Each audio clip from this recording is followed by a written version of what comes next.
So my previous video was how I have alternate personalities. I wanted to use this video to kind of introduce one of those personalities, not as her speaking through me, please let's not expect that one at this point, but as me telling you about them.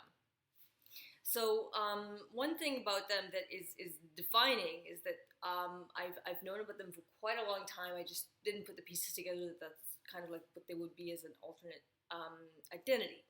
So there was this person that I hated a lot, and they were essentially the girl in the mirror. I saw a little girl in the mirror, and I really hated them. I found them I told them that their soul was dirty. I thought in my mind that since other people would think that that person in the mirror was me, that it clearly had to be. But in the end, I found out, that really it wasn't, and I connected dots between who this girl in the mirror was that I was throwing so much hate at, and that she really was in my mind as an alternate identity. So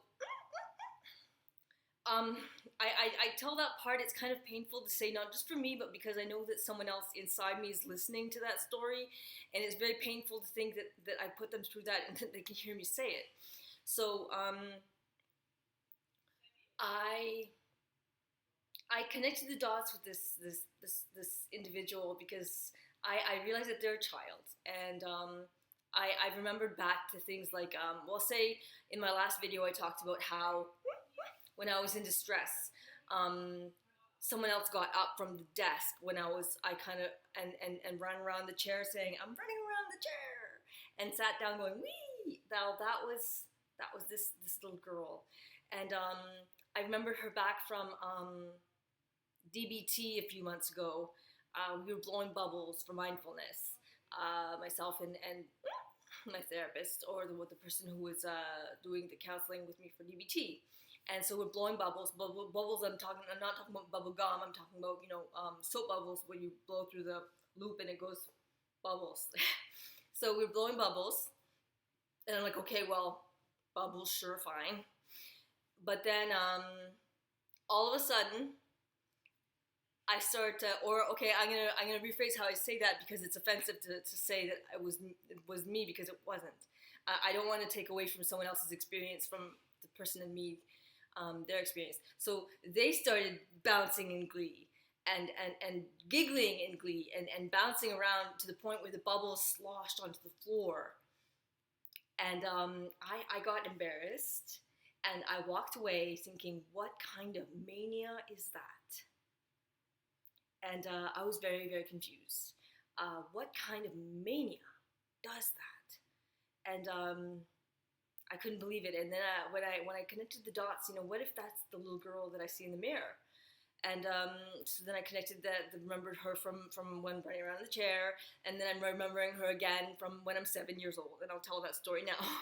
So it's a series of stories of this little girl that I remember.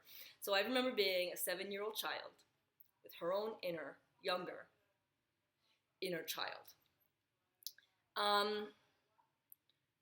So I was in the playground at school, and so a van drives by, and my older brother is in the passenger seat, and oh my God, big brother, and I was so fond of him, obviously, but I get to see him every day, and then suddenly, and once again I'm going to phrase this like it isn't me because it wasn't, she starts giggling in glee and bouncing and making like jumping literally around, and her arms flailing, and we're holding this a carton bird feeder. When we make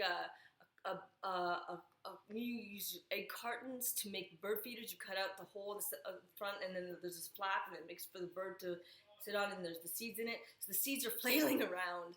So Big Brother's driving by, and this little girl in me, and the 7-year-old girl that is younger than a 7-year-old inner child, jumping around with the bird feeder seeds going all over the place, and then we stop, and then I'm myself, and I look around, and I see all the little 7-year-olds around me going, what the? And then I'm like, what the? So, and I walk away for the rest of my life wondering, you know, what the? So, and then I remember her again from when I was about 10 or 11. I was in grade 5.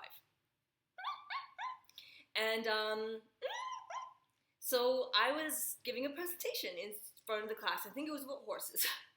I was very obsessed with horses at the time.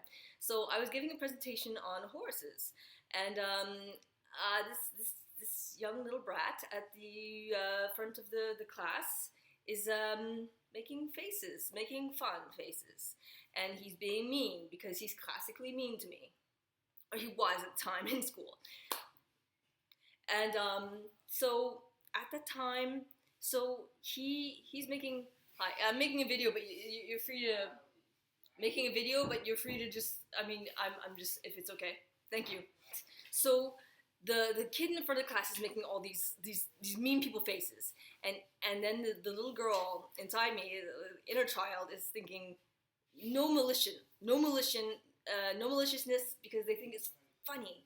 They think it's hysterical, so they start laughing like the funniest thing in the world. And the whole class is looking at us like, what the? And even the teacher, they were just baffled, like just not even just like what the bleep, but more like and then the teacher, you should have seen her face. She was just like blank and just like, I'll never forget it. And I stopped and I couldn't believe that I was laughing at him making fun of me. But I realized now that moment was one of the reasons why they thought that the teachers thought that, since combined with the fact that I was very quiet and that I wouldn't talk, was that I was autistic. They thought that I was autistic, but I realize now that it wasn't that I was autistic, it was that I had a younger inner child.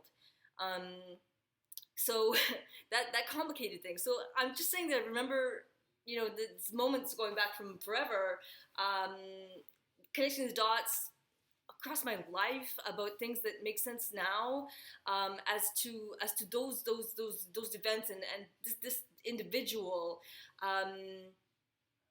I know their name now, but I'm not gonna tell you that. I'm just not gonna go too much into it because I don't want to feel like I'm unraveling someone else, right?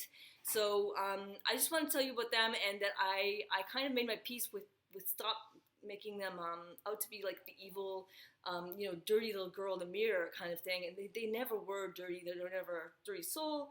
They were my soul, and a very good soul. And who wouldn't want a soul that is a child that is that happy, right? Wouldn't you want a soul that is that happy? I would have to say that you would. Why wouldn't you? It makes so much sense to have a happy inner child that is your soul. So I'm proud to have her, and I hope that she knows that.